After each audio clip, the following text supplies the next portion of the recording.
Make the bad man stop. Oh, you know this bad man will never stop. This is Tim. This is your Giant Strike Talk, powered by Online Big Blue LLC. Wanted to jump on the mic, do a video real quick. Was at the beach today.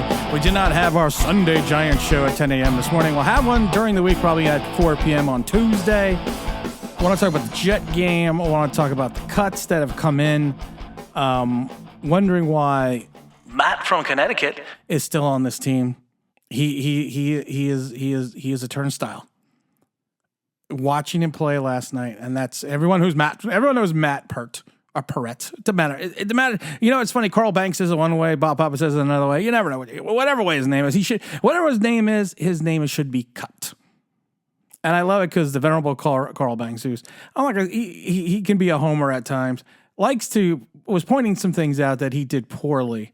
Matt, that was in his pass blocking skills, and then he was trying to point out some things that he did well in his run blocking. And then one play he was pointed out where, see how he sealed the gap here? And no, honestly, didn't really just seal the gap. The defender ran into him. I mean, I thought he was going to get Tyrod Taylor killed. I thought Tommy DeVito at one point was going to get killed. It's just a simple stutter step move, and you fake this guy out, and you already passed him. And for a guy his size and supposed strength and length, he doesn't keep anyone in front of him. They literally just go around him or push into him. I know we cut the venerable according Cunningham, but how is this guy still even on the rooster? Let's take a look at the cuts we got. We're going to go over these a little bit how they came in. Bryce Ford Wheaton, he's out now with an ACL. He tore his ACL against the Jets, so he's out for the season. He did catch 2 passes for 24 yards last week. He was going to be maybe a multitude of special teams player. We also have, he wasn't cut. He was placed on the injured reserve. Fire players that were waived I was kind of surprised by Colin Johnson. James Robinson, I was a little bit surprised about. We're gonna talk about Eric Gray in a minute. Also, let's see. Kevin Atkins was out there. Donovan Jeter, the defensive tackle, nose tackle, excuse me, and Evans, the defensive back. I was kind of surprised that Evans was cut. Giants also terminate the contracts of 5 veterans. These are vested veterans, and that was Corey Cunningham. You need to take solace in the fact that if you're Matt from Connecticut, you are better than Corey Cunningham. And I liked when they signed Corey Cunningham last year. I thought he was going to make a little bit difference, but he didn't. Cunningham's got moved. We moved on from him. Julian Davenport, we moved on. Mickens, the wide receiver, we moved on from before. Bauer, we moved on. Also the defensive back. And what's his name? Bryant, the defensive tackle, we moved on from. Giants now we're at 79 players. And this could change as I'm doing this video. But I'm not going to say there's anything. There's nothing that shocks me. If some of these guys find their way back to the practice squad, I could see that. But it is what it is. You know, we're gonna Tuesday at 4 p.m. is the big time, and that's when we're gonna have to take a look at this, and that's when we're gonna have to sit there and kind of figure out what's going on and who we're gonna keep. Because with this team, while it is well off in certain positions, there are certain positions that this team is not. And we're going to talk about that a little bit. But for the game itself, it was the Jets win 32-24.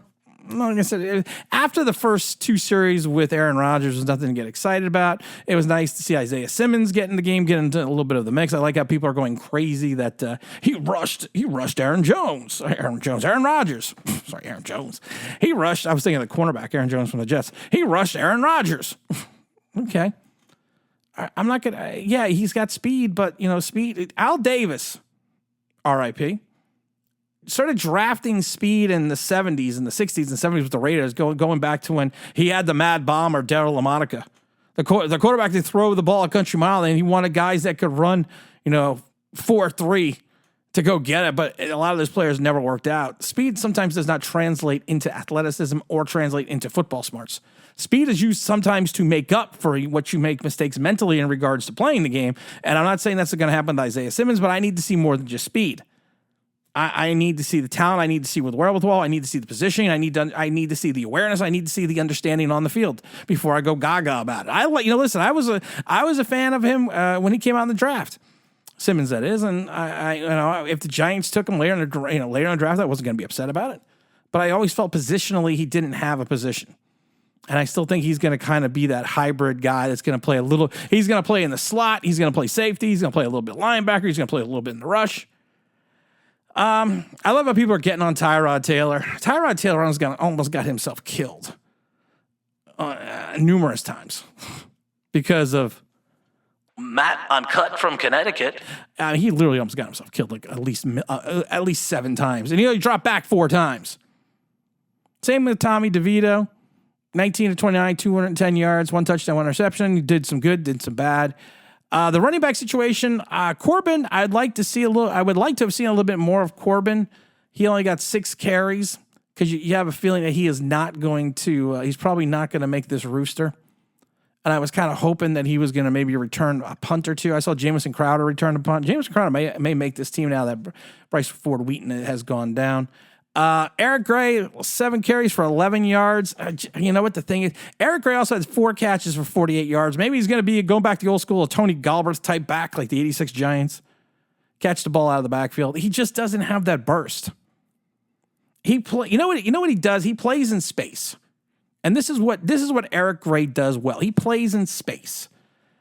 If he catches the ball in space and he has got a guy in front of him, he has the ability to make that move to get around that first defender, which then allows him to generate positive yards. The problem is he does not have that initial burst to get through the line.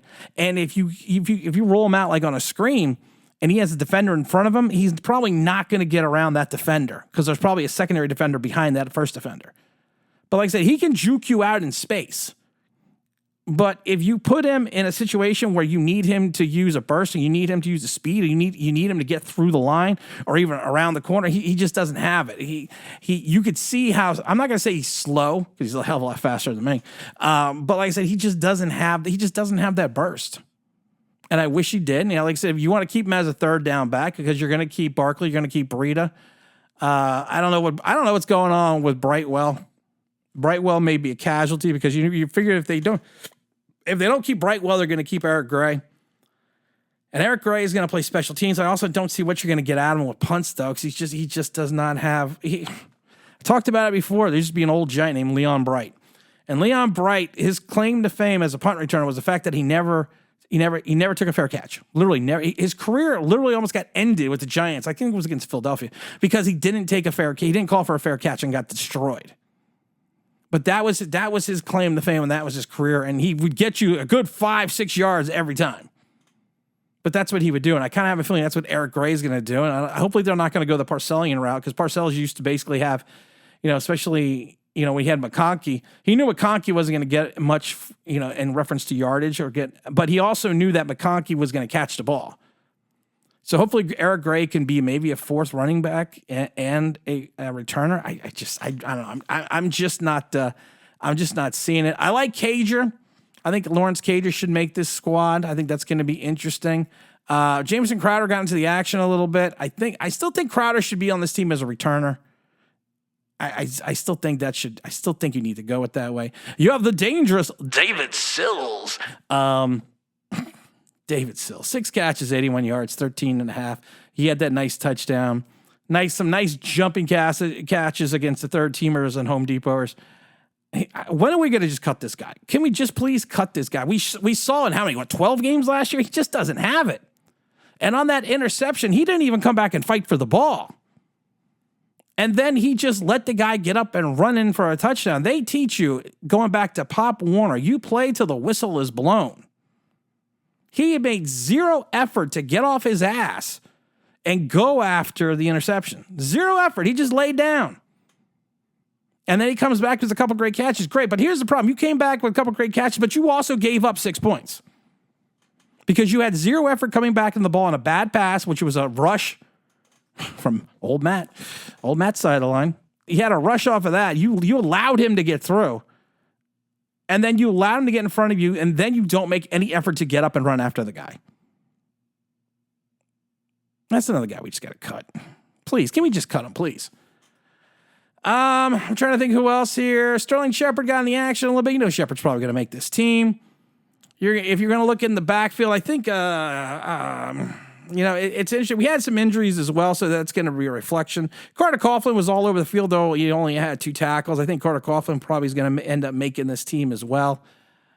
Darnay Holmes and Cordell Flott. I'm not overly enthusiastic about either one of them, but one of them is going to make the team. And sometimes I think one of them's gonna make the team by that favorite word, default, because you're just gonna have to make the team.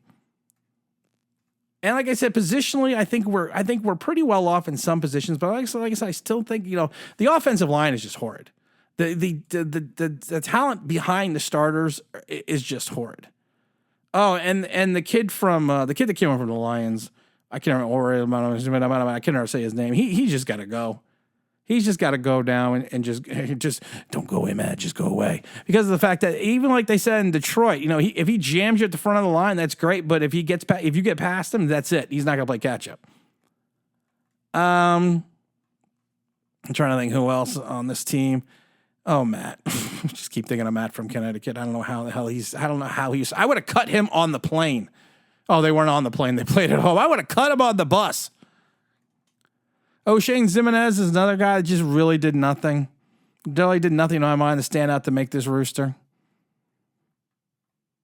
I'm just trying to think here. I mean, the game, I don't even look at the score of the game. The game, it was what it was. But you got a lot of guys that are going to be on the bubble. It's going to be interesting as we get down to the 53 at 4 p.m. And like I said, if you're a player on this team and you're anywhere between the 48th and 53rd spot on this roster, you just have to keep your eyes open. Don't unpack, because you got a lot of players that are going to make this team. A lot of players that think they're going to make this team, and someone's going to get cut. We still need defensive line depth. That's 100% right now. I think we're good defensive tackle position wise. We need linebacker depth as well. The Beavers, I don't know what's going on with the Beavers, man. He looks like he's lost that starting position. He lost that spot in the starting role. And he's going to lose that to McFadden. That looks pretty well. Yeah, that looks pretty well ordained right now. And even Carter Coughlin played well. Carter Coughlin showed some speed. He showed some good space. It's funny. Shane Lemieux actually had a pretty good game run blocking. He was another one that had some issues pass blocking as well. We have some issue. We have some serious depth issues on this offensive line that we need to fix rapidly. But that's what we're going to do. You know what? We have till 4 p.m. Eastern Standard Time on Tuesday to make these cuts. We're going to follow these cuts as they come in hot, heavy, and quick. And again, this is Tim. This is New York Giants Straight Talk. Don't forget to like. Don't forget to subscribe. Don't forget to ring that bell, because you want to know why? That'd be awesome.